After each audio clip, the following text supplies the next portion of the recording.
Rod, good morning. In general, email less formal than written correspondence, correct? Correct, but this is still the workplace. This is still, in many cases, formal business correspondence. You're emailing your boss, a client of some kind. It should seem more like a letter than instant messenger. But we see smiley faces and all Right. kinds of symbols.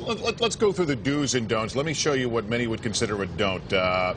Okay, here it is. I'll have the budget with a J report ready this Thursday or Friday. That okay?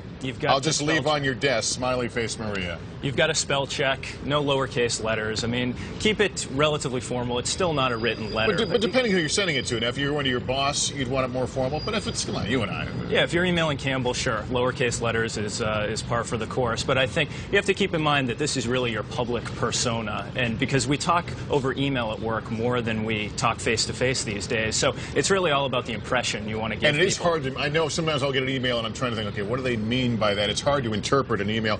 Here's an example of the way you think it should have been written. It said, "Hi, Lynn. Thank you for giving me the opportunity to work on the annual budget report.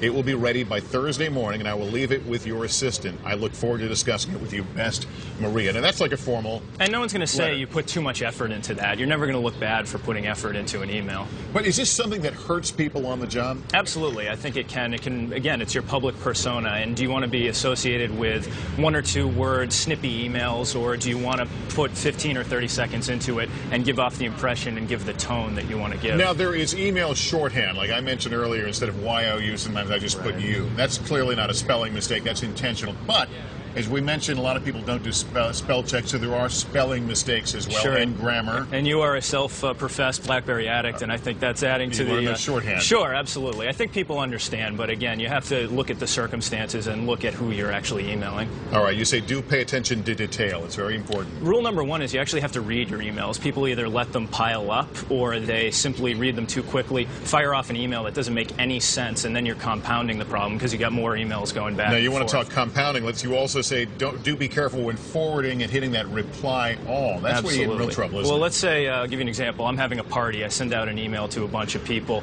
You respond. You say, hey, I can't believe you invited Campbell. She's going to ruin the party. Well, guess what? You hit reply to all, and now everyone saw what you had to say. No offense to Campbell. But that does, I've seen that happen. That does get a lot of folks in trouble. Absolutely. If the boss is sending the email, that's an even Or when bigger people problem. forward your email that Of you thought was private. Don't send personal emails from work. A lot of companies have policies on that. Well, you got to have the separation of church and state. You want your personal email and your work email. I'm stunned at how many people mix the two, and you can get in real trouble that Quickly, way. can I email you jokes, or is that a bad thing? Generally not.